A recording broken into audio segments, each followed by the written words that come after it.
So, after almost 5 years, Robert Pattinson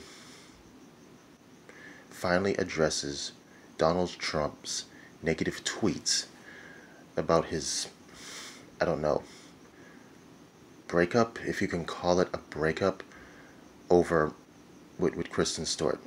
He takes him this long. Yes, just this weekend,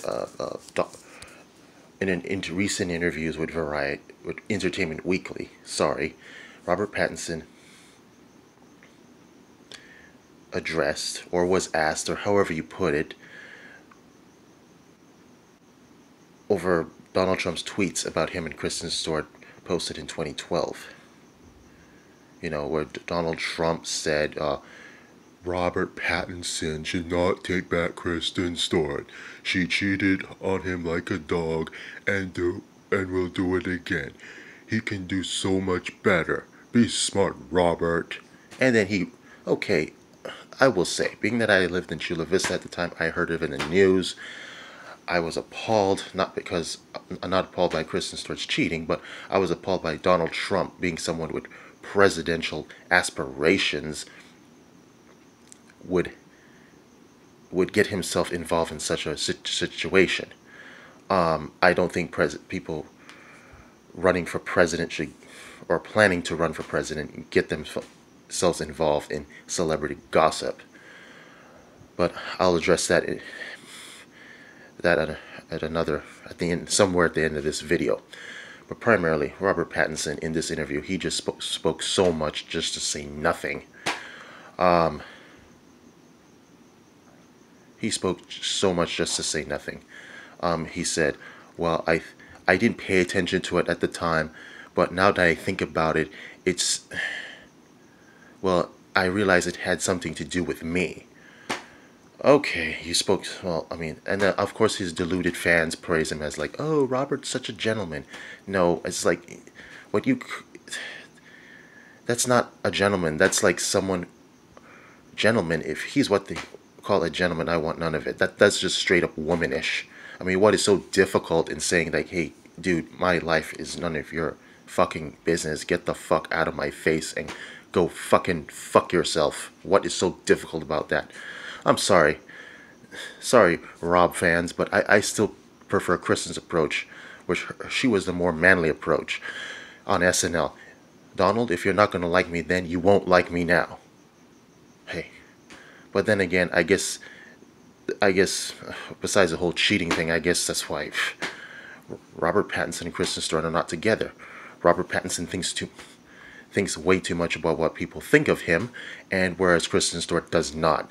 She lets people decide for themselves, and maybe that's why I like her. And you know what? I like people like that because I'm that way myself. I let people be free to decide for me, you know. But I don't know. I will just say Robert Pattinson is becoming to Kristen Stewart like what, I don't know, Angelica Houston is to Jack Nicholson, or Linda Ronstadt is now to our current governor here in California, Jerry Brown. The only time people remember them is when you talk about that high-profile relationship they were part of. Now, one thing I will say, I believe that they should pass laws where presidential candidates and people aspiring to be president should not talk about celebrity scandals.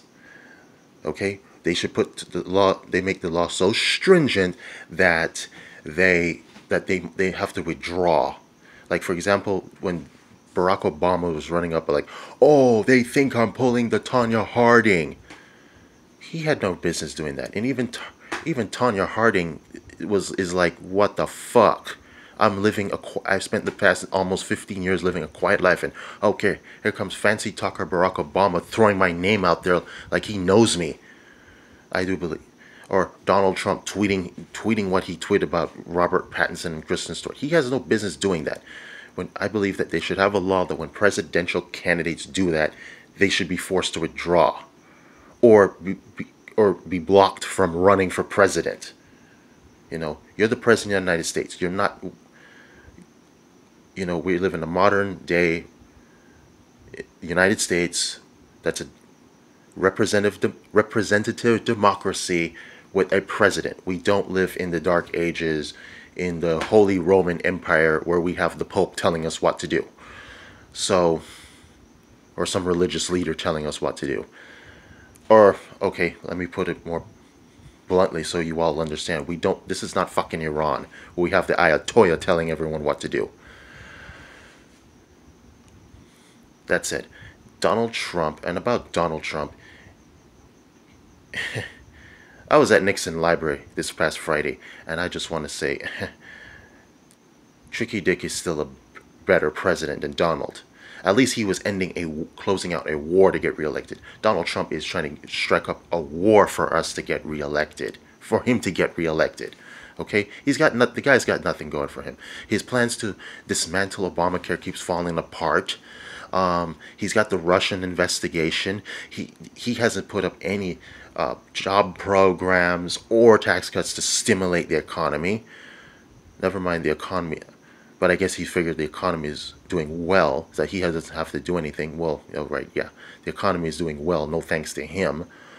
And lastly, he's trying to get us into war with North Korea so he can get reelected. I know I said that before, and here's why I say this. They have the same amount of military manpower as we do. We have 1 million soldiers. They have 1 million soldiers. We have nukes. They have nukes. They have practically the same equipment. It's like we're fighting a war with ourselves. Donald Trump knows this, so that's why he's trying to tough talk and have the prick who leads North Korea slip up and like, okay, America, let's get it on. And then, you know what? Donald Trump knows that, hey, it'll be a bloody, dragged out war heading into the 2020 election, and he feels that he will have a bargaining chip with the voters saying, well, vote for me. I'm a wartime president. Don't swap horses midstream. Well, if that happens, I'm not falling for that con. And this is my video, and you have a good one.